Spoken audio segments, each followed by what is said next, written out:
ang van, hindi magkakasya ang laman, hindi kakayanin ng bigat ng van at ng kanyang capacity ang bigat ng kargada, at tapos nagpatawag tayo ng press conference sa isang lugar na wala na sa loob ng van ang mga ito. That's very dangerous. Bakit?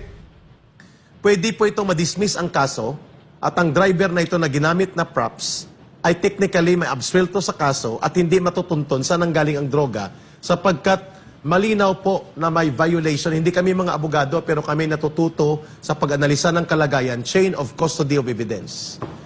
Dapat ipinakita na ang mga sabong ito ay totoong nasa loob ng van. Correct. At dapat inobserve in transparent and public. Total, nagpa-press con na kayo, pinatawag ang media. Nandun din ang PIDEA, nandun yung mga local officials, at makikita na talagang nandyan ang shabu sa loob ng van. Kasi nga, paano magkakasya ang ganoon kadami, 2 tonelada, at kasing bigat siya o mas mabigat pa sa van, paano kikilos ang van na yon kung ang kargada na sinasabi nyo ay doon nakuha, subalit na mag-press conference ay nasa harap na ng mga tao, ng media, pero wala na sa loob ng van. So, questionable. Ma'am, pwede talaga madismiss itong kaso na ito at ang taong ito ay parang pinalabas na props lang. Number 2, nagpa-press conference kayo at hindi pa natatapos pa lang operation, nandun na ang presidente, ipinakita na ang driver, di nakatakas ng may-ari ng droga. Kasi nagpa-press conference na kayo. Kalukuhan po ito. Huwag niyo pong maliitin ang taong bayan sa kanyang kaalaman. Number 3 na punto. Halos hindi alam ng pulis kung anong sasabihin niya. If he was the one leading that actual checkpoint operations on the ground, hindi mo nakikita na excited siya, hindi mo nakikita na firm ang kanyang pagpapahayag at parang sinasabihan siya, o uneasy siya, sinasabihan pa siya ng Pangulo ng Bansa, kaya mo yan. Ano ito?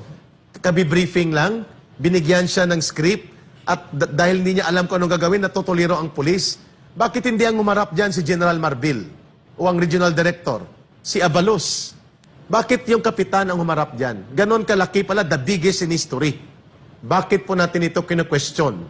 Sapagkat obviously, nandun po ang mga elemento ng isang pandaraya, isang pangloloko, at ginamit pa ang itong operations na ito para pagtakpan ang totoong kapalpakan ng gobyernong ito sa drug war niya at upang ipakita, kita niyo yung kanyang statement, sabi niya, now we can declare na hindi kailangang may pumutok na baril, may balang gagamitin at may mamamatay sa isang tama at isang mapayapa na pamamaraan ng drug campaign or drug war.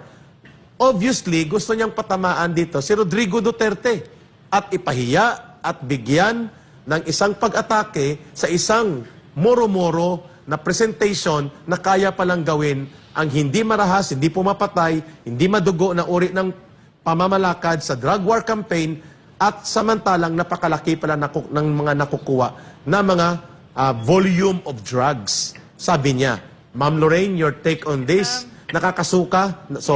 nakakasulasok po na iniinsulto ang mamamayang Pilipino at buong mamamayan, buong bansa sa ganitong gimmick at palabas. Walang naniniwala sa ganitong